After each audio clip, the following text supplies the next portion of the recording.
A double-barreled detective story by Mark Twain, of course. Chapter 1. The first scene is in the country, in Virginia, 1880. There has been a wedding between a handsome young man of slender means and a rich young girl, a case of love at first sight and a precipitate marriage, a marriage bitterly opposed by the girl's widowed father. Jacob Fuller, the bridegroom, is 26 years old and is of an old but unconsidered family, which had by compulsion emigrated from Sedgemoor, and for King James's purse's profit, so everybody said, some maliciously, the rest merely because they believed it. The bride is 19 and beautiful. She is intense, high-strung, romantic, immeasurably proud of her Cavalier blood, and passionate in her love for her young husband. For its sake, she braved her father's displeasure, endured his reproaches, listened with loyalty unshaken to his warning predictions, and went from his house without his blessing, proud and happy in the proofs she was thus giving of the quality of the affection which had made its home in her heart. The morning after her marriage, there was a sad surprise for her. Her husband put aside his proffered caresses and said, "Sit down, I have something to say to you. I loved you, that was before I asked your father to give you to me. His refusal is not my grievance. I could have endured that, but the things he said of me to you, that is a different matter. There, you needn't speak. I know quite well what they were.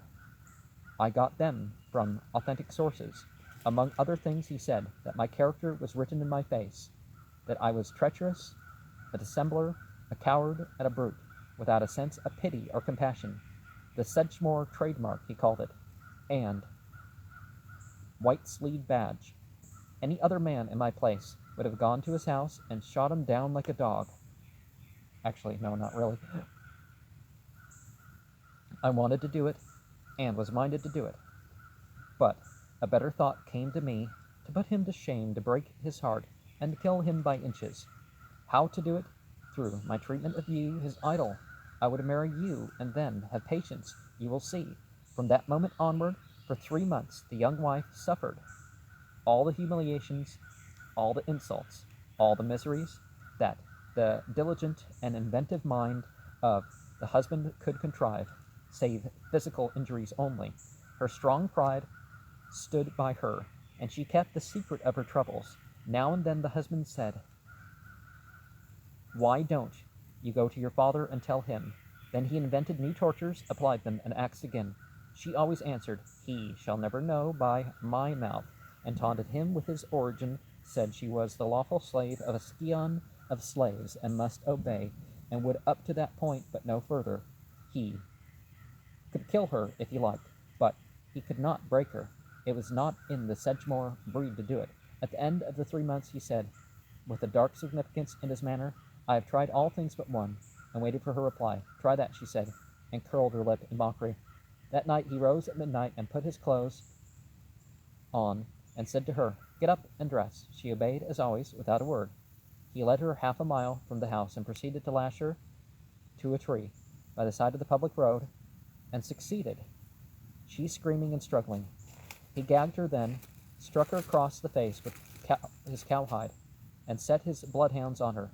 They tore the clothes off her, and she was naked. He called the dogs off and said, "You will be found by the passing public. They will be dropping along about 3 hours from now, and will spread the news. Do you hear? Goodbye. You have seen the last of me." He went away then. She moaned to herself, "I shall bear a child to him. God grant it may be a boy." The farmers released her by and by, and spread the news, which was natural. They raised the country with lynching intentions, but the bird had flown. The young wife shut herself up in her father's house. He shut himself up with her, and thenceforth would see no one. His pride was broken, and his heart. So he wasted away day by day, and even his daughter rejoiced when death relieved him. Because, of course, the daughter blamed him for that, but honestly, as much as he shares a fair, in such a case, the father would share a fair share in the blame, you know, don't punish the wife for what her family has said to or about you. Um, Chapter 2. In 1886, a young woman was living in a modest house near a secluded New England village with no company but a little boy about 5 years old. She did her own work. She discouraged acquaintanceships and had none. The butcher, the baker, the others that served her could tell the villagers nothing about her further than that her name was Stillman, and that she called the child Archie. Whence she came, they had not been able to find out, but they said she talked like a Southerner. The child had no playmates and no comrade, and no teacher but the mother. She taught them diligently and intelligently, and was satisfied with the results, even a little proud of them. One day Archie said, "Mamma, am I different from the other children?" "Well, I suppose not. Why?" "There was a child going along out there, and asked me if the postman had been by, and I said yes, and she said how long since I saw him, and I said I hadn't seen him at all, and she said how did I know he'd been by then? And I said because I smelt his track on the sidewalk, and she said I was a dumb fool and made a mouth at me. What did she do that for?" The young woman turned white and said to herself, "It's a birthmark. The gift of the bloodhound is in him." She snatched the boy to her breast and hugged him passionately, saying, "God has appointed the way." His eyes were burning with a fierce light, and her breath came short and quick with excitement.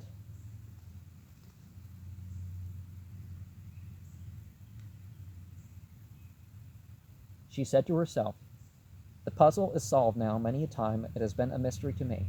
Impossible things the child has done in the dark. But it is all clear to me now." She set him in his small chair and said, "Wait a little till I come, dear. Then we will talk about the matter." She went up to her room and took from her dressing table several small articles and put them out of sight: a nail file on the floor under the bed, a pair of narrow scissors under the bureau, a small ivory paper knife under the wardrobe. Then she returned and said, "There, I have left some things which I ought to have brought down." She named them and said, "Run up and bring them, dear." The child hurried away on his errand and was soon back again with the things. "Did you have any difficulty, dear?" "No, mamma, I only went where you went." During his absence she had stepped to the bookcase, taken several books from the bottom shelf, opened each, passed her hand over a page, noting its number in her memory, and then restored them to their places. "Now," she said, "I have been doing something while you have been gone, Archie. Do you think that you can find out what it was?" The boy went to the bookcase and got out the books that had been touched, and opened them at the pages which had been stroked. The mother took him in her lap and said, "I will answer your questions now, dear. I have found out that in one way you are quite different from other people. You can see in the dark, you can smell what other people cannot. You have the talents of a bloodhound.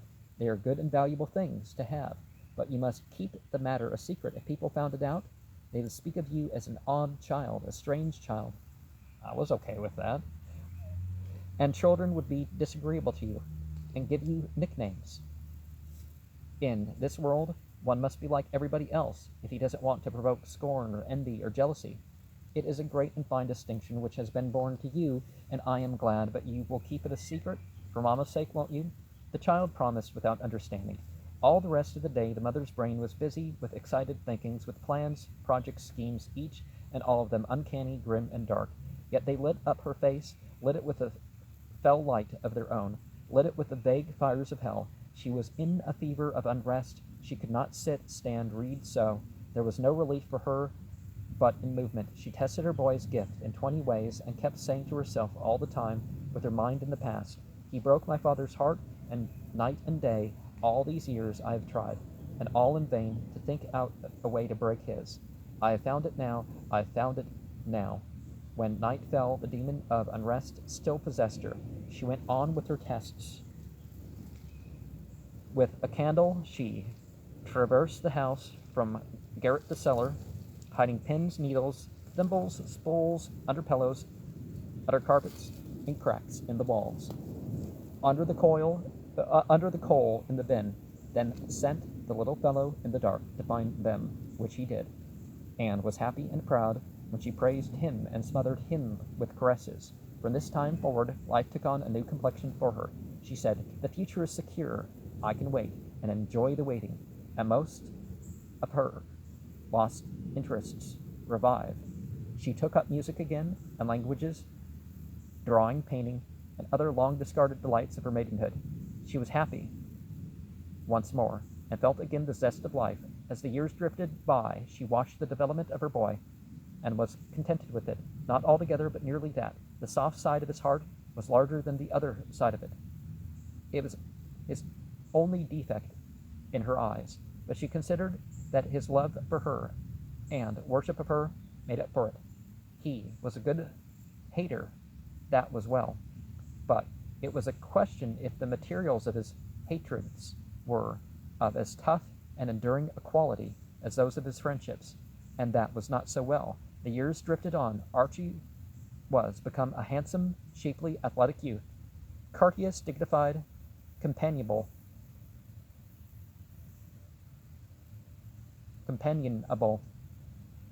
pleasant in his ways, and looking perhaps a trifle older than he was, which was 16.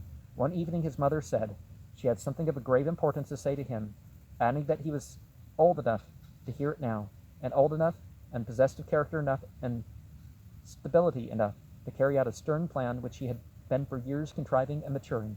Then she told him her bitter story in all its naked atrociousness. For a while the boy was paralyzed, and then he said, "I understand. We are Southerners, and by our custom and nature there is but one atonement. I will search him out and kill him." Kill him? No. Death is release, emancipation. Death is a favor. Do I owe him favors? You must not hurt a hair of his head. The boy was lost in thought a while, and he said, "You are all the world to me, and your desire is my law and my pleasure. Tell me what to do, and I will do it." The mother's eyes beamed with satisfaction, and she said, "You will go and find him. I have known his hiding place for 11 years. It cost me 5 years and more of inquiry and much money to locate it. He is a quartz miner in Colorado, and well-to-do. He lives in Denver. His name is Jacob Fuller. There. It is the first time I have spoken it since that unforgettable night. Think, that name could have been yours if I had not saved you that shame and furnished you a cleaner one. You will drive him from that place, and you will hunt him down and drive him again, and yet again and again and again, persistently, relentlessly, poisoning his life, filling it with mysterious terrors, loading it with weariness and misery, making him wish for death, and that he had a suicide's courage. You will make of him another wandering Jew. He shall know no rest any more, no peace of mind, no placid sleep. You shall shadow him, cling to him, persecute him, till you break his heart, as he broke my father's and mine." And